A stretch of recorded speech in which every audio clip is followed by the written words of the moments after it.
Ser podcast.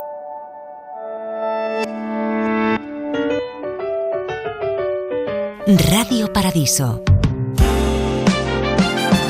Están ahí, pase lo que pase en su vida o pase lo que pase fuera del teatro.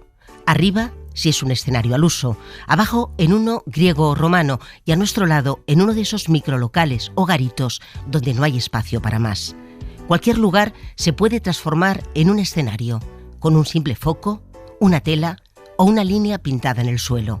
La magia puede surgir en cualquier lugar, pero no pueden faltar ni la historia ni el actor. Sin ellos, no hay teatro. Queremos dedicar este Radio Paradiso a los que han estado, están y estarán sobre el escenario. Hemos conversado con ellos, con los actores. Vamos a visitar una escuela para estar junto a los que aspiran a serlo. Nos asomaremos a un musical desde la trastienda, lo que en la jerga teatral se llama entre cajas. Y no puede faltar una visita a una compañía de aficionados, porque sin afición no hay espectáculo. Yo estuve allí. Sonia Ballesteros. Arrancamos con Nuria Espert. ¿Tú me ves a mí? ¿No te parezco loca? Pues es loca de no haber gritado todo lo que mi pecho necesita. Tengo dentro del pecho un grito siempre puesto de pie, a quien tengo que castigar y meter entre los mantos. Pero se llevan a los muertos y hay que callar. Es más que un trabajo, es más que una vocación, es más que todo para mí. Y no en este momento, sino desde hace 50 o 60 años. Se ha convertido en mi piel, se ha convertido en mis reacciones, se ha convertido en dar peso a levantarse todos los días. Nuria llegó al teatro por la afición de sus padres. Se subió al escenario con 13 años en el Teatro Romea de Barcelona. En ese mismo teatro, en el Romea, acaba de estrenar El padre, Josep Maria Pou. No necessito ningú, jo. Que em parla com si fos imbècil. Ara els problemes medicaments... Escolta, jo soc molt intel·ligent, saps? El amor por el teatro le viene también del padre, actor en una compañía de aficionados, una de las muchas que se formaron en la Cataluña de los años 40 y 50. Josep Maria pasó muchas horas de su infancia en el patio de butacas. Yo tuve la suerte de nacer en una familia donde mi padre era aficionado al teatro y yo me recuerdo a mí mismo de la mano de mi padre y mi padre diciéndome: quédate aquí sentadito en una butaca en el escenario. Pues mi padre con otros compañeros ensayaban la función, montaban los decorados y preparaban la representación del día siguiente.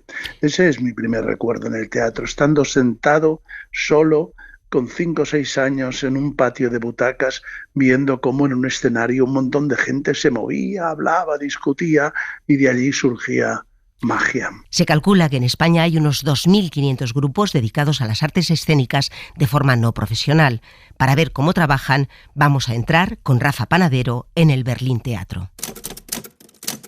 Acto primero, exterior, distrito de Chamartín, en Madrid. Es un domingo del mes de diciembre, ya es de noche y llueve. Sobre la puerta metálica de un local que podría ser un garaje, se ve un cartel: Berlín Teatro. Dentro, un grupo de aficionados prepara un nuevo montaje que dirige Amelia. Aquí, en nuestro grupo, que es Zurdos Contrariados, ensayamos cada viernes y domingo por la tarde. Hay de todo, todos los perfiles. Bueno, yo estoy jubilada, por ejemplo. Ismael, yo soy directivo de un banco, en informática además. Yo me acababa de separar, lo típico, y estabas ahí como un poco despistado, buscando nuevas cosas que hacer, y me dijo: oye, pues en este... Yo me llamo Olga, era editora gráfica en una revista, pero ahora ya soy prejubilada. Mayor problema es gente que hay más joven, como Esther, por ejemplo, que tiene hijos pequeños, que aquí están, y que es más difícil, se los tiene que traer para poder dedicarse a lo que le gusta. Trabajo en una compañía de seguros, en el departamento de facturación. Y tengo 2 hijos, una de 7 años y otro de 10. Bueno, pues mi madre es actriz y me gusta mucho su trabajo, verla actuar. Es un orgullo y estoy muy orgulloso de ella. Yo me llamo Miguel y trabajo en el departamento de informática del banco del que ese otro señor Ismael es un jefillo. Y bueno, y llegué, me aceptaron y he encantado desde entonces, o sea, y hace ya unos cuantos años. Realmente Tengo una hija y se metió y me iba a verla y me enrollé. Si tengo 75, yo soy la abuela del grupo. Me llamo Fernando, sí, yo soy ilustrador y entonces pues también hago los carteles y todo eso, pero básicamente... Yo soy Rosa y soy junto con Amelia de las madres fundadoras somos. Yo también un poquito madre, María Teresa. Yo trabajaba en prensa, la cosa se complicó, ¿qué te voy a contar? Y ahora tengo un negocio propio. Gracias a Rosa, me dijo, ven, vine y no dejé de pisar el teatro hasta ahora. Cuesta dinero, sí. Nos cuesta una cuota mensual a cada uno de los integrantes del grupo. 55 pagamos al mes. Los zapatos, por supuesto, te los pagas tú, las cosas de peluquería de las Es un follón, sí hay subvenciones, pero bueno, son difíciles y además obtienes pues muy poco. Nosotros nos financiamos con las cuotas que te dije y también cuando nos pagan por hacer alguna actuación, eso nos sirve para producir el siguiente espectáculo. Iba a decirte algo, pero solo era para que él... Acto segundo. Interior. Local con escenario. El ensayo se interrumpe para corregir algunas escenas. Los actores discuten con la directora, hablan entre ellos... La chimenea tiene que hacer algo, ¿no? Mientras la pausa. Y explican qué encuentran en esto del teatro más allá del teatro. Pero no se te avisa. Pero el teatro, y te hablo ya desde el punto de vista profesional, te da muchísimas cosas. Es decir, yo desde que vengo al teatro, cuando tengo que dar una charla, una exposición, lo hago infinitamente mejor, soy mucho más consciente de lo que está pasando a mi alrededor. Y luego desde el punto de vista humano también es enriquecedor, ¿no? A mí me da mucha energía, me da vitalidad y me da mucha independencia. Porque tú eres madre de... cuando empiezas a ser madre y entonces esto es como una parte de mí. Yo soy Esther aquí. Y haces cosas que pues, no te atreves a hacer. Yo soy una persona muy tímida, pero gracias a esto pues me desenvuelvo mucho mejor, sin dejar de ser tímido, eso sí. Pero ahí estoy haciendo cosas. Y luego además es una disciplina personal, porque no es cuestión de venir aquí, que tú tienes que venir aquí con el papel medianamente aprendido. Entonces te lo tienes que estudiar en casa y tal, y no sé, es un enriquecimiento. A mí me reta, me estimula, yo me meto en todo. Además de actriz, yo soy la costurera del grupo. O sea que lo mismo te hago un monólogo que un traje. Y es el teatro, es lo más. Acto tercero. Interior. Bar de la esquina. Tras el ensayo, los actores toman una caña, pican algo, recuerdan anécdotas de montajes anteriores y comentan que aunque a veces cueste, esto merece la pena. Hay una cosa muy, muy divertida. Si no vas a tomar luego la caña, generalmente la gente se va. O sea, está un tiempo, se divierte tal y se va. El teatro se hace en grupo. Es muy importante que luego tengas una relación personal. Y mi chica es del grupo también, o sea que te da muchas cosas, ¿no? Pero a mí siempre me gusta decir... Digo todo, la conocí aquí en el grupo. La conocí en el grupo, sí, por también eso. se liga a veces. Tienes que renunciar a ciertas cosas. Es decir, mi hija, yo soy abuelo, ¿no? Y me dice, oye, quédate con un ratito. Y digo, no puedo, tengo ensayo, ¿no? Y entonces eso a veces lo lleva... Pero luego van a verte y están súper orgullosos y llevan a sus amigos a verte. Mis padres, mi marido también. Están totalmente en contra de que haga esto, absolutamente. Sí, mi madre sobre todo dice que teniendo hijos que cómo puedo seguir haciendo estas tonterías que voy a seguir haciendo. Bueno, verla ensayar pues es divertido y si a ella le gusta que lo haga. Sí. El año y medio primero de cada uno de ellos es cuando lo he tenido que dejar. Y ahora estoy un poco pues a tiempo... Pues no a tope como antes, porque ellos te reclaman y tal, pero sí que yo tengo claro que estoy aquí y seguiré aquí, vamos. Sí, Estuve a punto de dejarlo, no porque no quisiera, sino porque no me daba la energía, ni la vida, ni la cabeza para tanto esfuerzo. Pero me di cuenta de que me sentía peor cuando no venía. Aunque esté muerta, cansadísima y diga no quiero ir, cuando entro por la puerta y nos ponemos, es que se me pasa. Es que se me pasa. A veces da pereza, pero es que el retorno es siempre mucho mayor, es mucho más gratificante. Y bueno, sí, hay que invertir tiempo, hay que invertir dinero, pero es que vale la pena. Cae el telón. El grupo Zurdos Contrariados estrenará 25 años menos un día en febrero en el Teatro La Grada de Madrid. En el montaje, que es una muestra de eso que llaman teatro dentro del teatro, un supuesto espectador se convierte de forma accidental en protagonista de la obra que se representa y da pie a esta reflexión. No analice, la profesión de actor está sobrevalorada. Solo hay unas líneas en un papel. Es falso eso de que haya un personaje. No hay personaje. Solo hay que llegar y decir las frases con voz clara y firme. Eso.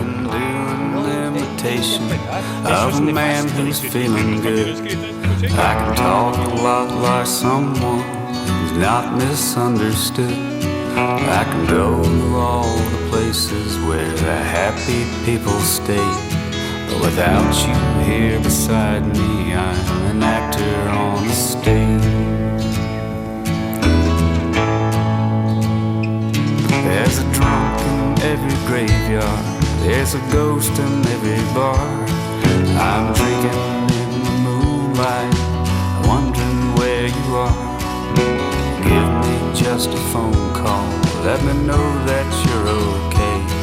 I see the curtain coming down for an actor on the stage. Oh, I miss you, you know I'd kiss you, I was your man. I've been through it, and I can't do it again.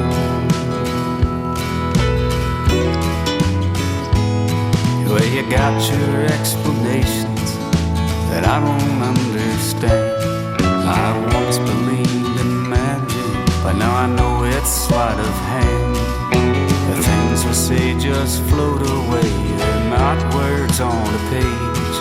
You're living in a storybook and I'm an actor on a stage. Volvemos con los profesionales. Preguntamos por esa primera vez sobre un escenario. Ernesto Alterio recuerda cómo fue. Fue cuando hicimos Animalario, ¿sabes? Éramos Alberto San Juan, Natalie Poza y Guillermo Toledo. Alberto tenía unos textos y había un bar donde nos pagaban 200 pesetas a cada uno, creo, por ir. Y fuimos y eso enganchó muchísimo con la gente, a todos nos sorprendió. Ese espectáculo fue creciendo. Cada vez fuimos a una sala más grande, luego un teatro, hicimos una gira. Pero me acuerdo de eso, el sitio se llamaba Orán. Un garito de nombre Orán, ahí se estrenó Ernesto Alterio. Nada que ver con lo de Elena Rivera, que entró por la puerta del María Guerrero. Fue en el Teatro María Guerrero, que se dice pronto, con Alicia Hermida, que ella siempre ha sido en Cuéntame cómo pasó, nuestra maestra de los niños pequeños sobre todo, y estaba también con Luisa Martín, Ramón Esquinas, y era una obra de Juan Mayorga. El arte de la entrevista se llamaba además. Y nada, la verdad que muy gratificante. Muchos nervios también porque era una responsabilidad ser una de las protagonistas de una obra tan importante como no deja de ser Juan Mayorga, ¿no? ¿Pero qué trabajo es ese que no puedes hacerlo aquí? Una entrevista. Tenemos que hacer una entrevista, toda la clase. ¿Por qué no entrevistas a la abuela? ¿La abuela Chon? Sócrates fue el primer entrevistador y según Sócrates, nuestras vidas no tendrían sentido si no las examinamos.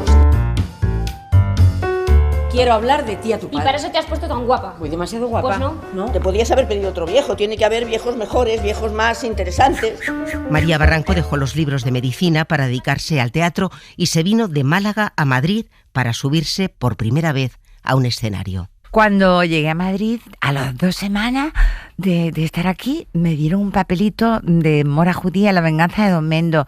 Y entonces, claro que lo recuerdo, porque solamente decía, era Don Lindo García, el marqués de Fuenteamor, el más noble caballero de Castilla y de León. En doña Sancha Mendoza, hija del conde de Argot, puso Don Mendo los ojos y con los ojos su amor. Y me iba a mi casa porque había tanta gente en el escenario que no se podía, que no me quedaba para los saludos, no me aplaudían y claro, me iba muy frustrada porque a mí lo que me gusta en realidad del teatro no es actuar, a mí lo que me gusta es que me aplaudan.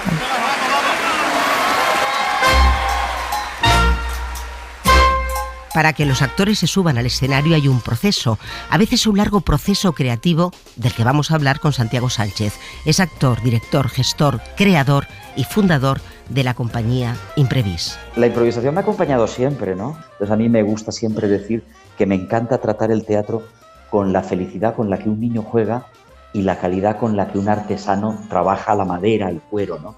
Entonces nosotros, nuestra responsabilidad yo creo que es mezclar esos dos impulsos y trabajar con la felicidad del niño jugando y con la seriedad del artesano trabajando. Decíamos que hay un proceso de creación y habitualmente este empieza con la elección de un texto, pero en Imprevis no es así.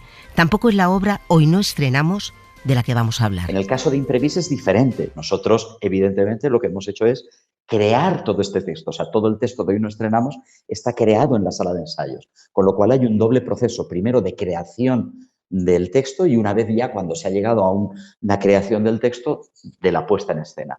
El proceso habitual, diríamos que sería ese, la elección de una obra. Yo muchas veces cuando doy algún taller le pregunto a la gente, porque la gente no es consciente del proceso de trabajo que lleva una obra de teatro. Una vez elegida la obra, hay lo que llamaríamos un proceso de preproducción con la elección de los actores, la elección del equipo artístico. Y quedan los ensayos. Y luego hay un proceso de ensayos que habitualmente es de 7 semanas, trabajando 6 días a la semana durante 6 horas y media. Entonces, yo me gusta muchas veces contar esto porque yo sé que hay espectadores que piensan que es que esto se reparten los textos, se queda 2 o 3 tardes y uno aparece ahí arriba del escenario.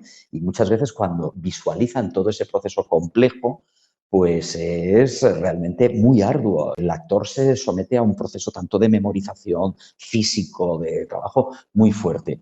Y bueno, hay una parte visible, que es la que el público va a ver, y una parte invisible, que es la que ponemos, la que sacamos a la luz en un espectáculo concreto como es Hoy no estrenamos. Pero normalmente todas esas dudas, crisis que tienen los personajes, esos momentos de felicidad cuando encuentran algo que realmente les mueve el alma, eso que normalmente no se ve, es lo que se puede ver en un espectáculo como Hoy no estrenamos. Arantxa, sí, soy enfermera. De urgencias, ¿qué quieres? Madre no me deja coger cuchillos. No le pasa nada, simplemente que tragó placenta al nacer. Y ya está. En esta obra, pensada, creada por Imprevis, 2 actores interpretan a 12 personajes. Lo más bonito que nos han dicho muchas veces es que hay momentos que yo estoy viendo a los 12. Ese ha sido parte de nuestro trabajo y de la maravillosa habilidad de Carles Castillo y Carles Montoliu, que con solo un objeto van cambiando, pero los objetos siempre están presentes. Con lo cual la magia, yo creo que la magia del teatro es hacer visible lo invisible. Y en este caso concreto, hacer visible a 12 personas, cuando la mente racional sabe que solo hay 2 actores, pero la mente irracional disfruta lanzándose al juego, que a nuestras edades, que a un público adulto se lance a ese juego, pues para nosotros es la felicidad. Y a ese juego se lanzaron también los alumnos del Instituto Sierra de Guadarrama, que vieron la obra, y la profesora que les acompañó envió un mensaje a Santiago Sánchez en el que decía: los estudiantes han salido con la sensación de haber vivido una experiencia teatral de verdad. Muchos han ido de camino al bus comentando aspectos de los personajes, la iluminación, la música, y reconociendo lo complicado y maravilloso que es el trabajo de quienes están en escena y fuera de ella. Y lo mejor es que muchos salían con ganas de volver al teatro. Nosotros localizamos a la profesora María Ángeles Montero y nos contaba. Ellos están acostumbrados a las pantallas y cuando ven algo real, tan cercano y que les gusta, es como romper la barrera. Se sorprenden tanto que a veces, no sé, de alguna manera te refrescan también ese gusto por el teatro que tienes. Y sobre la obra Hoy no estrenamos. Es un gustazo, es tan divertida, claro. Y a ellos les llega también eso, claro. Que además es una obra que la ves, pero que si la ves otra vez, a lo mejor es completamente diferente. Salieron encantados. En la cadena SER, Radio Paradiso. ¿No querías empezar de nuevo? Pues empecemos por la educación. El algoritmo nunca nos lo enseñaron en clase. ¡Al recreo!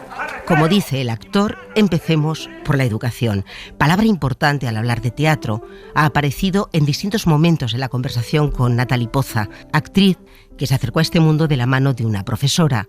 Vamos primero con la definición. El teatro para mí es que ahora además justo con los tiempos que estamos viviendo, me parece el lugar de reunión más necesario para reflexionar sobre cómo queremos vivir. Fíjate, es de los pocos espacios libres en los que todavía podemos reflexionar sobre el mundo que queremos seguir construyendo o seguir destruyendo. Y ahora ya vamos a empezar, yo creo que por el principio, Natalie.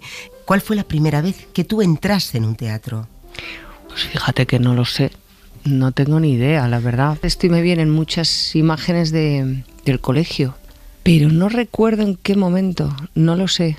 Sí recuerdo actuar en el colegio, sí recuerdo hacer mucho Shakespeare, tener una profesora de literatura inglesa que fue la que me metió el bicho, como diría un compañero mío, ¿no? Gracias a su pasión por la palabra, por obras como Macbeth, que se leían en alto en el colegio. ¡Salve Macbeth! ¡Salve, señor de Glane! ¡Salve Macbeth! ¡Salve, señor de Cawdor! ¡Salve Macbeth! ¡Salve a ti que serás rey! Qué importante, ¿verdad?, a veces encontrarte con un profesor. Lo más importante en la vida, los encuentros. Eso sí que, fíjate, si me preguntas por algo que tenga claro, sería eso, ¿no? Tener la fortuna de que alguien vea, de encontrar esos maestros que a veces no tienen por qué ser maestros ni directores, pueden ser personas que te ven, que tienes la suerte de encontrártelos en la vida y te ponen en el camino, ¿no? Y desde luego ella sí que fue quizás la primera, sí. La sensación esa que tú sentiste al subir al escenario como profesional por primera vez, ¿esa sensación sigue siendo la misma, ha cambiado, se transforma? El otro día estuve haciendo una lectura dramatizada y sentí la misma magia, la misma necesidad de compartir lo que estábamos leyendo, la misma conexión con el público, la misma conexión con mis compañeras. Hubo algo, dije, claro, esto, si lo haces siempre con esa sensación de que es la primera vez que lo cuentas y que solo tienes esa oportunidad para conectar con el que está ahí contigo y que ha venido a encontrarse contigo, esa magia no se va. Es un lujo, ¿no?, tener un trabajo así, en cualquier caso. Sí, es un privilegio, claro, muy grande, un privilegio y muchas veces lo piensas, ¿no?, cuando tienes esos textos, dices qué privilegio poder transmitir esto, ¿no?, o ser el instrumento del que escribió esto, ¿no? Que yo todavía en casa muchas veces cojo textos de Shakespeare o de Lorca y los...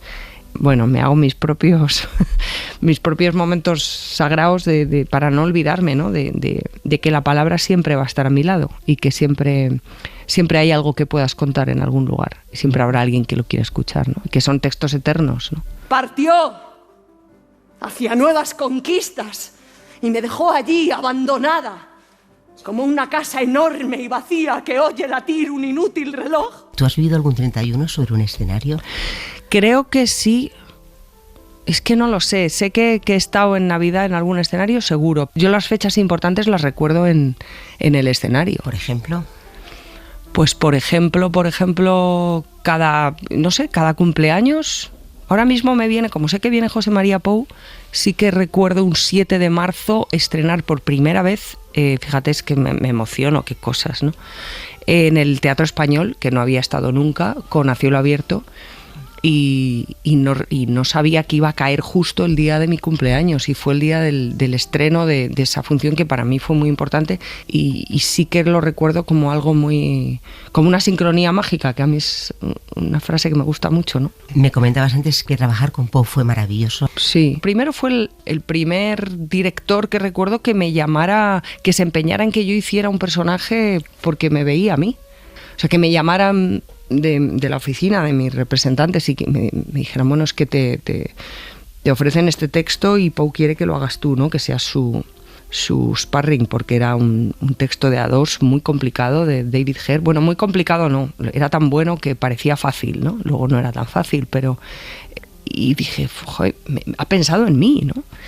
Nosotros habíamos conocido haciendo una serie de televisión y siempre tuvimos una conexión muy potente, ¿no?, siendo muy diferentes y viniendo de escuelas muy diferentes, pero yo sentía que podía sacar todo lo que tengo con él, ¿no?, que le gustaba mi locura, lo más salvaje que pueda tener, mi meticulosidad también. Tuve mucho tiempo para trabajar el personaje y eso me lo gocé mucho y siempre le estaré eternamente agradecida. Luego hice con él Fuegos de Marguerite Yourcenar y tuve la oportunidad de hacer a Clitemnestra, que es uno de los personajes que aparecen en esa obra. Y hay momentos en la vida de un actor que esperas que vuelvan a ocurrir a lo largo de toda tu tu carrera, ¿no? Y pasan quizás 1, 2, 3 veces, que son esos momentos mágicos en los que tienes la sensación de entrar en una especie de conexión mística con el personaje, como parece que estás tan presente que parece que no estás. A mí eso me ha pasado pocas veces, y una fue en un ensayo con esta obra, que creo que Pou estuvo a punto de interrumpirlo porque decía que pensaba que me había vuelto loca y que no iba a poder volver a traerme a la realidad. Nunca se volvió a repetir, ni en el escenario, ni cuando la estrenamos, nada. O sea, eso pasa muy pocas veces y es una sensación interna, ¿no? Pero te pasas todo el resto de tu vida intentando que se repita algo así, ¿no? Pero eso tiene que ver con algo muy misterioso, muy espiritual, de una relajación muy honda. Y claro, la putada es que te pasa en un ensayo y no en función. Pero fue muy placentero, ¿no? Y a mí eso de que se asuste el director me gusta mucho. O la directora. Con susto o sin él, Pou, que como avanzaba Natalie Poza también va a pasar por aquí, tiene su propia experiencia. No sé si decir paranormal. Él, sobre el escenario, se ha metido tanto en algún personaje que ha salido de sí mismo. Yo creo que uno se sale de sí mismo prácticamente cuando está interpretando. Por ejemplo, una de las experiencias que produce también un placer enorme, es de repente darte cuenta que ha pasado el tiempo y no te has dado cuenta. Me explico. Recuerdo que me sucedió varias veces cuando estaba haciendo hace unos años El Rey Lear de Shakespeare, estar haciendo la función entregado al personaje al límite y de repente tener la sensación de despertar y decir, anda coño, pero ya estamos al final de la función, pero si no me he enterado, si resulta que ya he hecho el primero, el segundo y el tercer acto y no me he enterado, no recuerdo haberlo hecho, lo cual es la prueba evidente de que uno estaba prácticamente fuera de sí mismo, era como otra persona. Ese fenómeno como de haber salido de ti mismo y volver a ti mismo es otra de las cosas más maravillosas que puede experimentar un actor. Momentos duros pueden ser momentos de estar mal físicamente, por ejemplo. Yo he hecho un Shakespeare entero sin oír absolutamente nada, con una otitis salvaje y con unos vértigos tremendos, y poder hacerlo entero. Y en cuanto llegó el oscuro me derrumbé. Es decir, que tenemos una fuerza mental mucho más elevada y de lo que creemos. Por eso creo que el teatro es tan terapéutico y que debería de estar siempre presente en colegios. Me parece que no es solamente para profesionales, ¿no? Me parece que puede curar y que puede demostrar de lo que somos capaces mental y físicamente. Tú un día viste claro que querías subirte a un escenario para siempre. En tu casa te apoyaron y dejaste la universidad para formarte como actriz. Primero estuve en una escuela de una profesora de voz que también estuve con ella varios años, se llama Matilde Fulixá. Trabajábamos mucho todo lo que tenía que ver con el método Stanislavski, y de ahí pasé a otra escuela que se llamaba Aula Complutense de Artes Escénicas, que había salido de la universidad. Ahí conocí a Javier Gutiérrez, por ejemplo. Eran sitios más pequeños, pero había buenos profesores y sobre todo una cantera de gente con muchos de los cuales he seguido en contacto, y que luego pues íbamos buscando otros caminos. Por ejemplo, Javi se metió en la escuela de Ángel Gutiérrez, del ruso. Yo entré en la escuela de la Rota, ¿no? Porque necesitaba un espacio donde se trabajara más con la particularidad de cada alumno. Yo necesitaba algo menos militar en cuanto a vamos a estudiar este método y todos hacemos los mismos ejercicios y vamos por el mismo camino. Cristina Rota tenía algo muy, muy bueno, que era ver la particularidad de cada uno y impulsar eso, ¿no? Hacer que eso saliera hacia afuera. Y creo que eso también fue muy importante para mí. ¿Y cuál es esa particularidad de Natalie? Eso lo tendría que decir ella o los que me conocen, no lo sé.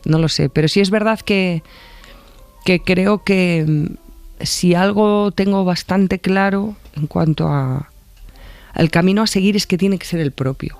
Y creo que el criterio es muy fácil de perder y es muy fácil dejarse vapulear por otras voces, y creo que de alguna manera ir haciéndote amigo de lo que tú eres.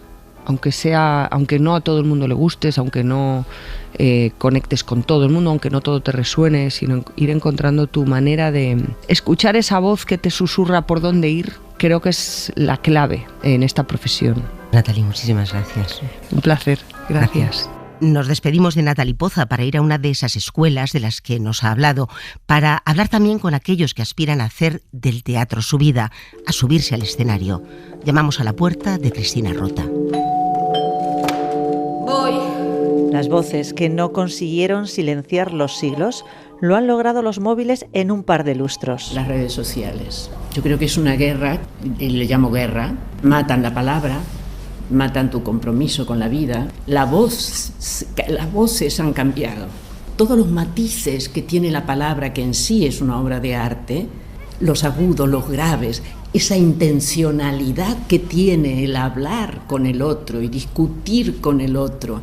Pero eso con las redes se mata. Por eso, Cristina Rota se ve obligada a modificar sus programas de enseñanza cada año y añadir más voz, más prosodia, más trabajo corporal, más siglo de oro, más pensamiento. A mí me ayudó mucho a comprender esto que estamos hablando ahora mismo, de que nunca se para de crecer, que dijiste que la vida y el trabajo del actor en la vida es un largo adiós. Que la vida es una eterna despedida y un encuentro. Siempre nos vamos despidiendo de algo y encontrando otras cosas. La palabra esposa, traducida al idioma veraniego, al idioma cotidiano y al idioma normal, significa que eres un animal mudo que se puede cargar y llevar cuando te dé la gana. Entre estas paredes cubiertas de cristales dejan de verse ellos mismos y empiezan a ver al otro. En el primer curso no lo consiguen porque creen venir aprendidos de casa. En segundo cuesta. En tercero empiezan a intuir de qué va verdaderamente el teatro. En cuarto, en el último curso, lo logran por fin.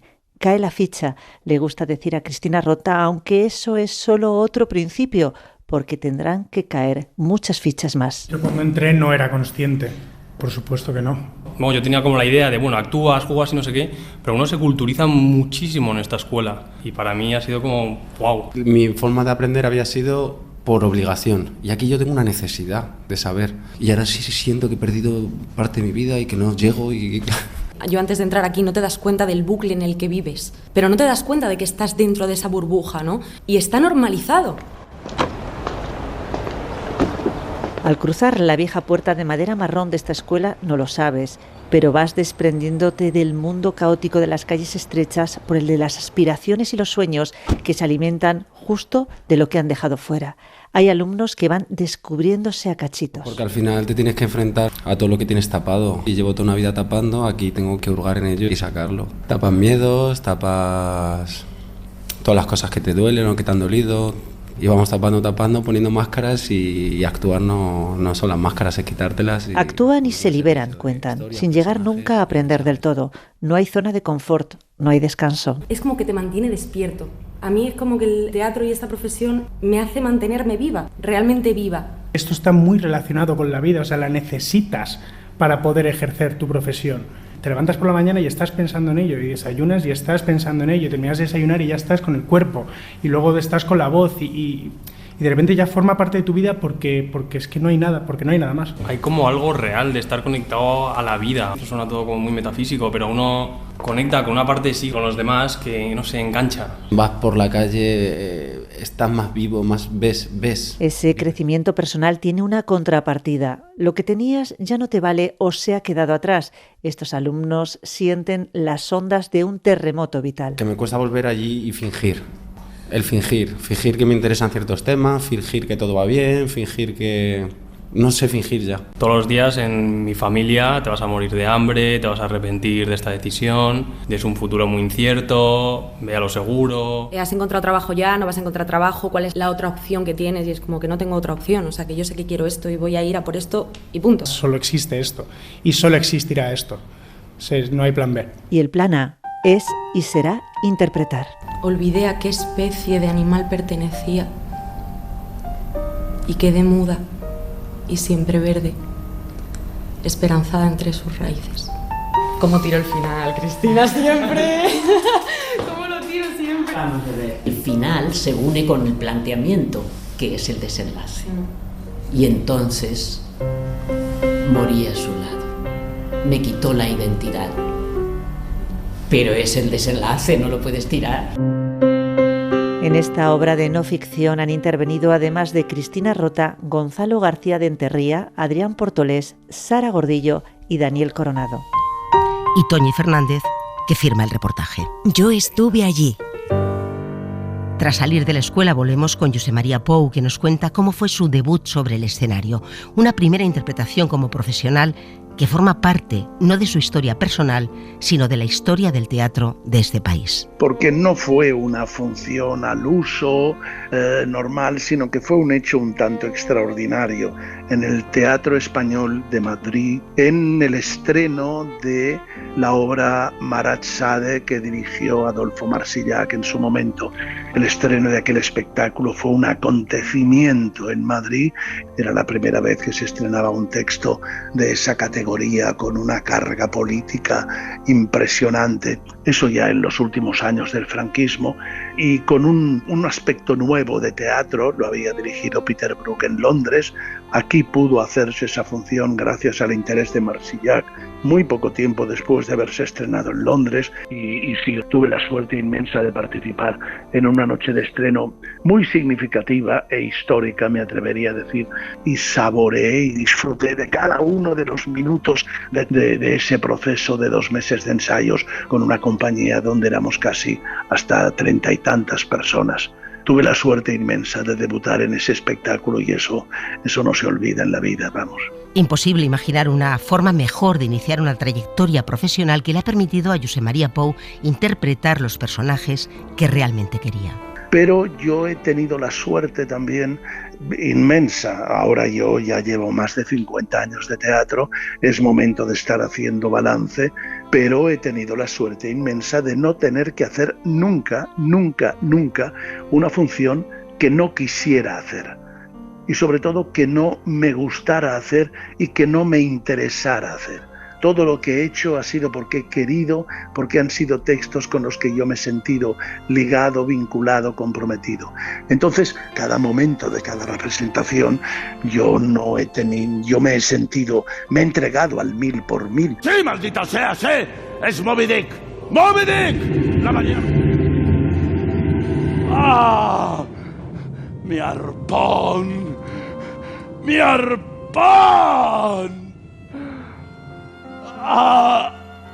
Apolo le había dado explicaciones al Señor en Dafne que oráculos no quería emitir, ¡qué desastre! Ni tenía intención de hablar como adivino si antes no se purificaba su templo de Dafne. Me llaman Sócrates. Le molestaba. Me gusta hablar, también razonar, perseguir el conocimiento, darle al otro la posibilidad de convencerme. Hablar, razonar, especular. Ahora quiero pedirte un favor. ¿Un favor? Sí, necesito tu ayuda para dejar un testimonio veraz de los acontecimientos que han llevado a la República y a mí mismo a este triste desenlace. Un relato nada complaciente, que dé cuenta de mis errores. El teatro es ponerle a la sociedad un espejo delante para que se contemple con cierta distancia y se conozca. Y conociéndose mejor, pues pueda perfeccionarse de alguna manera. Radio Paradiso. Canta, garganta con arena, tu voz tiene la pena que Malena no cantó.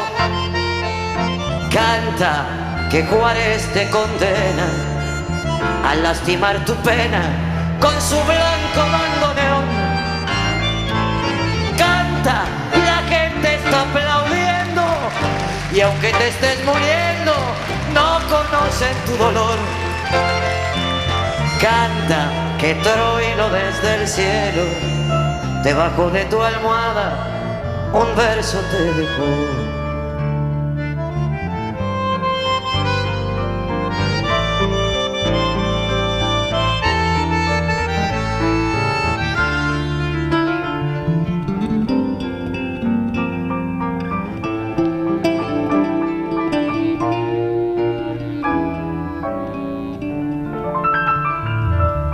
Cantor de un tango algo insolente, hiciste que a la gente le duela tu dolor.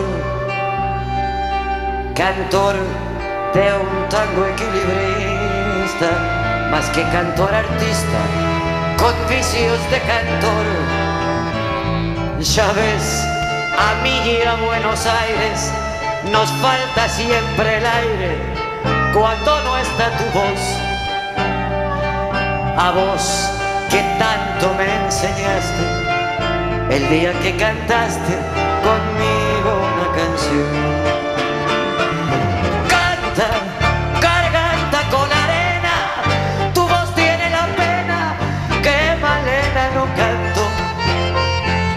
Canta, que Juárez te condena a lastimar tu pena con su blanco bandoneón. Canta, la gente está aplaudiendo y aunque te estés muriendo no conocen tu dolor. Canta, que trueno desde el cielo, debajo de tu almohada un verso te dejó. Yo estuve allí. Ha estado sobre el escenario más de 4 décadas, por eso... El teatro es una gran mentira, contada con mucha verdad. Con la misma verdad que 2 niños juegan a policías y ladrones y de repente uno dice ¡pum! ¡Te he matado! ¡Pum! Y el otro se cae y está muerto. Y está muerto. Y dice la madre, ¡la merienda! Y el tío se levanta y ya está vivo. Eso es el teatro. Es una realidad reinventada para disfrutar, unos haciéndola y otros viéndola. Eso es el teatro para Carlos Hipólito, que aún recuerda la primera vez que entró en uno de la mano de su madre. Era muy pequeño. Yo fui al Teatro María Guerrero, te estoy hablando de cuando yo tenía unos 6 años o así, 6, 7 años. Yo iba de la mano de mi madre y de pronto se apagaron las luces. Yo me asusté porque, o sea, es que lo recuerdo, pero como si fuera hoy. Le apreté la mano a mi madre como diciendo, ¿qué pasa? Porque ahora no veo nada. Y de pronto apareció un mundo ahí como con unas luces, una gente que se movía, un paisaje, una cosa, claro, que era el decorado de la obra esta en concreto. Es una sensación que no me ha abandonado nunca. ¡Uah! Empieza la magia. ¿Ese recuerdo lo tienes también de cuando te subiste al escenario por primera vez? ¿O está más desdibujado? Está más desdibujado, verás por qué. Porque yo empecé a hacer cosas de escenario desde muy jovencito. Cuando estudiaba en el colegio, siempre estaba metido en líos de estos de escenario. Pero sí recuerdo la primera vez que yo sentí que hacía algo profesional. Fue en el año 1978, cuando yo hice, a las órdenes de Miguel Narros, una obra de Federico García Lorca maravillosa que se llamaba Así que pasen 5 años, una obra surrealista, rarísima, pero fabulosa. Pero es que yo estoy enamorado. Y quiero estar enamorada. Tan enamorado como ella lo está de mí. Y por eso puedo esperar 5 años en espera de poder liarme de noche, con todo el mundo apagado, sus trenzas de luz alrededor de mi cuello. Para actores como Hipólito, su vida está tan vinculada al teatro que todo lo bueno y todo lo malo que le ha sucedido le ha pillado subido a un escenario. Para calcular los años y tal, los calculo por temporadas. Es cuando estaba haciendo tal obra, cuando hacía tal otra, tal no sé qué. Ese es un poco mi calendario, ¿no? Entonces, en ese sentido, claro, me han pasado cosas muy bonitas y también la vida te da disgustos muy grandes. Yo recuerdo, pues hombre, la muerte de mis padres, por ejemplo. Pues el día que murió mi mamá, yo por la tarde tenía que hacer en el Teatro de la Comedia, con la Compañía Nacional de Teatro Clásico, El Misántropo de Molière, yo era el protagonista de la obra. Y Adolfo Marsillac, que era mi director, me dijo, y era un buenísimo amigo para mí, lo quise mucho yo a Adolfo, me dijo, Carlos, está el teatro lleno, pero si quieres suspendemos, devolvemos las entradas. Y yo le dije, ¿y podemos suspender mañana? ¿Y pasado? ¿Y al otro? Porque yo hoy estoy mal, pero seguramente mañana voy a estar peor. Y pasado peor. O sea que, hagámosla. Durante la función aguanté como un jabato, muy concentrado en hacer mi personaje del misántropo, pero llegó el saludo. Y en el saludo, claro, ya no estás con el personaje, sales a saludar tú.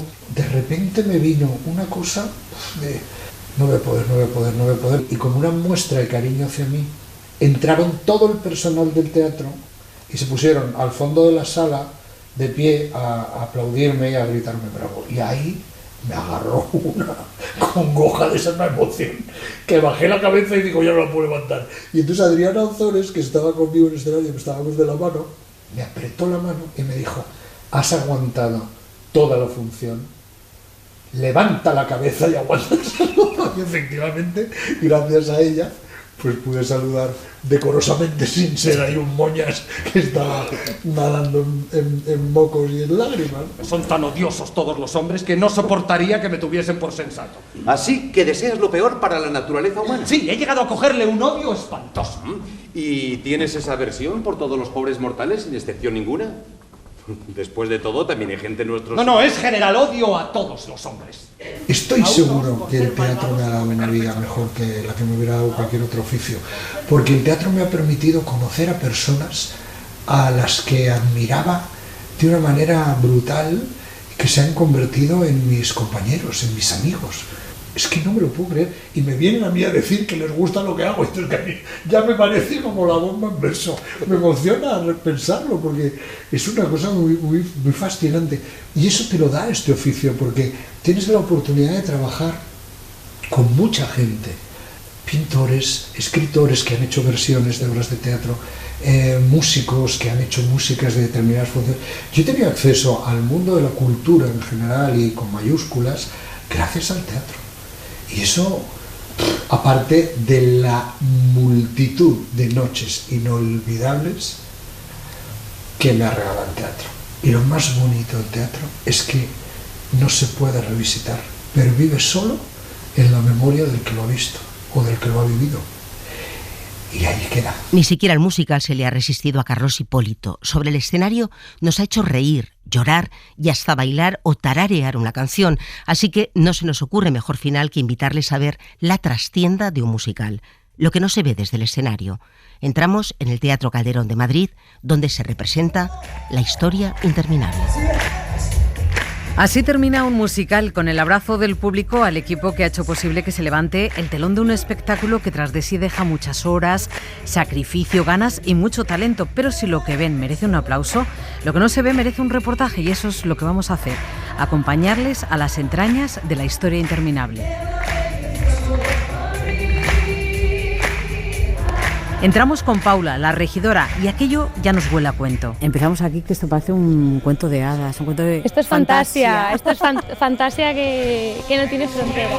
Y esa es una de las complejidades de este musical. Es un mundo de fantasía y hay que crear las criaturas que cobran vida gracias a la animatrónica, con la que se ha trabajado en cine, pero nunca en teatro. Animatrónica no habíamos tenido nunca, porque al final no solo consiste en unos, como les llamamos aquí, criaturas o bichos que nos construyen, sino que dentro de esas criaturas van metidos una o dos personas moviéndolo, pero a la vez que lo mueven tenemos al actor en una cabina de doblaje que está por unas pantallas viendo lo que pasa en escena, entonces le va dando voz. Y le va dando también vida a la tortuga gigante, Vetusta Morla, un caracol, o a Fuyur, el gran protagonista y grande, más de 9 metros de animal, blanco, peludo, de mirada entrañable y con mucha vida interior, tanta que para moverlo necesita varias personas dentro, de profesión. Es titiritero. Y están debajo de las criaturas. Dentro. Con una coordinación espectacular. Sí. También ellos van comunicados conmigo en todo momento. Entonces ellos me escuchan cuando yo al resto de técnicos, por ejemplo, dentro de Fuyur hay 2 titiriteros. Y a lomos de Fuyur, y a veces volando, los 2 protagonistas niños de esta gran historia de fantasía. Rocío Barroso da vida a Bastian, el pequeño que se mete en el libro para evadirse del bullying, que parece un problema de ahora, pero no. Y cuando me leí el libro, dije, joder, si es que al final, bueno, es una historia de hace muchos años, pero es algo que sigue sucediendo hoy en día, ¿no? De que un niño sufra bullying, en el cole tenga que meterse en las historias para liberarse de ese mundo real. Que a veces duele. Y en la historia, El Salvador, con nombre y papel de guerrero, Atreyu, Pablo Castiñeira en la vida real. Mi papel a mí me encanta, es una pasada porque hace de todo, interpreta, canta, se mueve de un lado a otro del escenario. También nos subimos en Fuyur. ¿Cómo se ve la vida encima de Fuyur? Pues todo espectacular, ves a todo el público prácticamente de pie y es que es una brutalidad.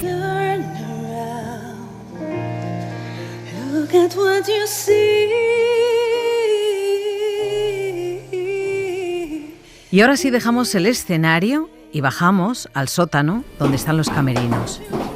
Ya te conoces esto, claro, como tu casa. Sí, aquí empecé yo. Entramos en las bambalinas, entre cajas y entre maquillajes y pelucas, nos encontramos a Álvaro, a Aarón, estilistas, caracterizadores que trabajan contra el reloj. ¿Aquí cuántas pelucas hay? 93. Las ha diseñado además él. Aquí las tuyas están todas confeccionadas a medida. Y además las tenemos nombradas.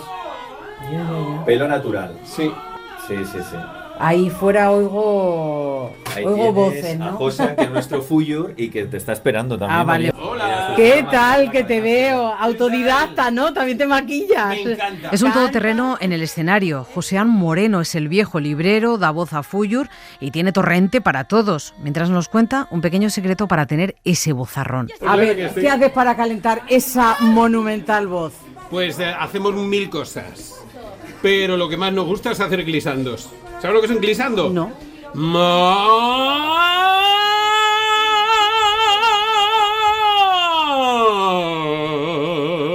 Tiene potencia y capacidad para hacer de todo. Es la gran virtud del teatro musical. Porque este elenco es capaz de bailar, de cantar, de interpretar y de hacer cosas dificilísimas. Y todo esto, hay que decirlo, hay que repetirlo, es marca España. Darío Regateri es el productor. Aquí en España hay un talento tremendo en todo, no solo ya el elenco por sí solo, que evidentemente son unos artistazos. Lo que pasa muchas veces es que nos creemos más la historia de fuera que tu propia historia de dentro. Entonces parece lo que viene de fuera, simplemente porque tiene una etiqueta puesto, parece que es mejor, ¿no? La marca Made in Spain creo que es muy importante en esta industria, teniendo en cuenta que somos la tercera ciudad en Europa en teatro musical en este caso. Y es que, ojo, el estreno mundial es en Madrid, donde se ve la magia de un musical que conecta, que une a la generación que hace 40 años leyó la obra de Michael Ende y que ahora la disfruta en el teatro. Y creo que ahora, después del COVID, lo que necesitamos es eso, ¿no? Un poco de magia, de pasarlo bien, de creer, de tener esperanza. Y con ese mensaje nos quedamos con el himno que abraza generaciones, pero el musical no acaba cuando baja el telón.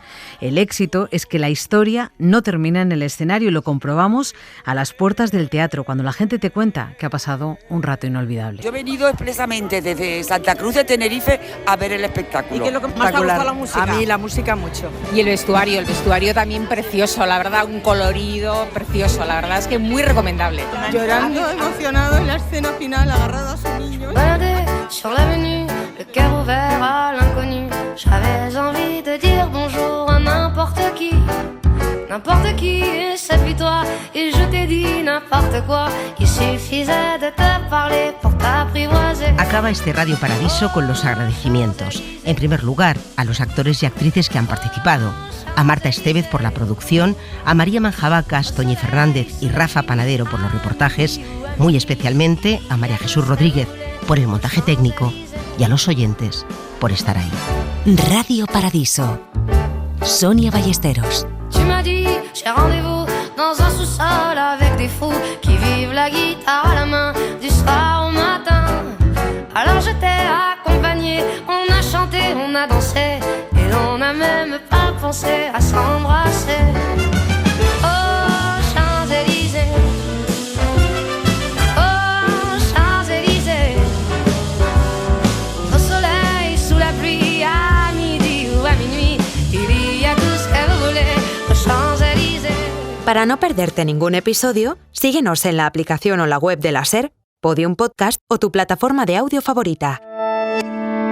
Cadena SER. La radio.